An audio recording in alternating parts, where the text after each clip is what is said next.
from Berlin. I've just arrived, checked into my accommodation 5 minutes ago, not started unpacking yet, and I am here to run the Berlin Half Marathon this weekend, which, yes, will be 2 weeks after Malaga Half. So I need to catch you up on how things have been going since Malaga. Why am I even here to run Berlin 2 weeks later? What's the aim this weekend? All of this. So let's rewind back a few days. I filmed bits and bobs over the past week or so, which will bring you up to speed up until right now in Berlin. I am now 6 days post Malaga Half, where I run my very first 83-minute half marathon. Today's run is going to be my longest of this week, 80 minutes. I did 40 minutes easy, 20 minutes steady, and I've got my last 20 minutes easy. This week I feel like I've been recovering okay, and I've not had a huge week of training, of course, but it's interesting because earlier in the week I felt almost better than I feel now. Monday morning, the day after I went on a morning run, we were still in Malaga, felt amazing, and then it's more towards the back end of the week, like Friday and today, that I actually feel a bit more tired. It's almost like Monday and Tuesday I still have adrenaline from the race pumping through me. And here's Ben doing his long run. That's his last big one before Rotterdam Marathon, which is now in 2 weeks. Okay, so we got back home Tuesday, and it won't be long until I am packing my suitcase again to get myself to Berlin. I am going solo for this one because we're getting really close to Ben's marathon, so it's best if you avoid traveling too much beforehand. The week is not completely finished yet. I still have one run to do tomorrow, but I guess let me give you a rundown of at least Monday to Saturday whilst Ben is still out on his run. As I mentioned, Monday morning I felt incredible. Don't know how and why, but I had a lovely run by the beach in Malaga, easy 8k. And then the next morning we're still in Malaga before flying back home. I did an easy 6k. And Wednesday evening I went to the club track session. And to be honest, I wasn't too impressed with this session. I thought it was quite a short one. So let me see. We did 2 by 3 minutes with 1 lap steady between those 3-minute reps. And then we did 2 sets of 3 times 300 with 100 walk/jog recovery between those reps. And then we did a bunch of easy laps. And that was the session. Because it's my post-race week, I guess I wasn't too bothered about it. And it's probably a good thing that it wasn't a big meaty session. And no running Thursday, easy 10k Friday, and then today the 80-minute run, easy and steady. I went to the gym once so far this week. I'm gonna go again tomorrow, and I'll also do my last run of the week, which will be a short and easy one. So as of now, I don't know what my exact distance for the week will be, but you will see it on the screen right now. I will put my Garmin stats when I'm editing next week. Okay, so why am I even running Berlin Half? So I entered this race last year. It must have been April because it was as soon as the entries opened, like literally the same day.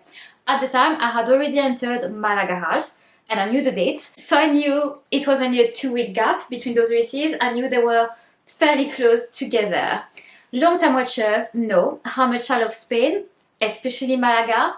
And whilst I love going back to Spain to often run the same races, at this point I kind of have my favorites that I like to come back to every year.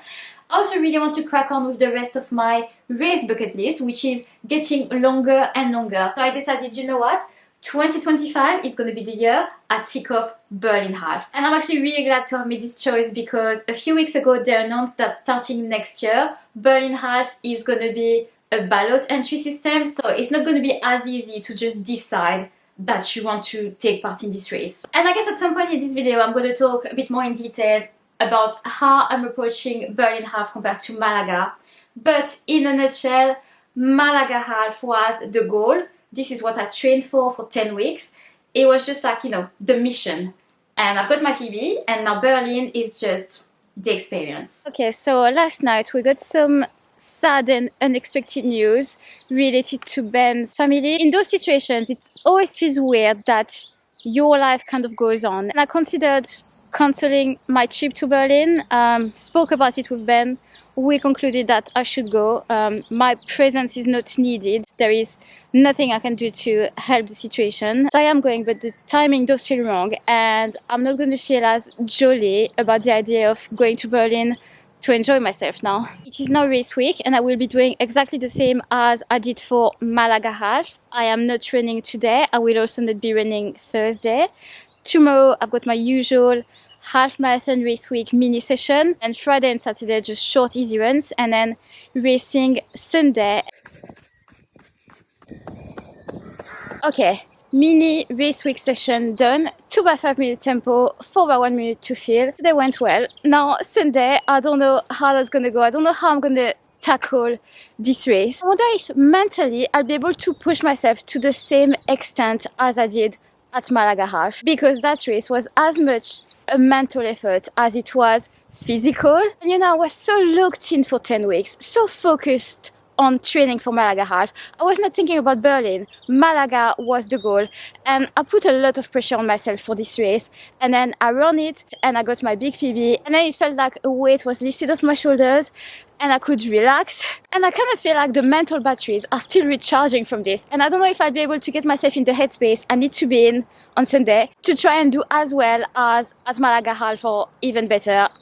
I don't see this happening right now. Also, this could be the wrong time of the month. This could be the one where Mother Nature puts her foot down and goes like, nope, not today.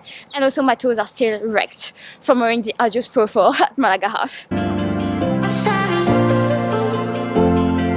And you are now back with me in Berlin, all caught up. I am propping the camera on top of the kettle because I didn't bring my tripod with me. So basically the spirit for this weekend is let's run and see what happens. But realistically, there is a chance that it's going to be the end of the half marathon PB streak, and I think I'll be okay with that. It's been a great ride. Since my very first half marathon race, which was in November 2021, all the other half marathon races have been PBs. I ran my very first one in 1 hour 41. So if the 1 hour 23 at Malaga half is the end of the streak, then so be it.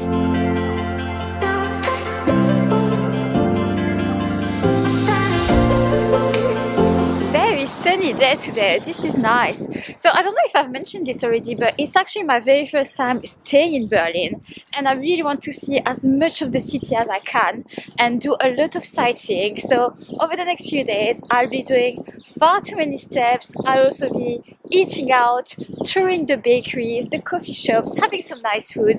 Definitely not my usual pre-race routine.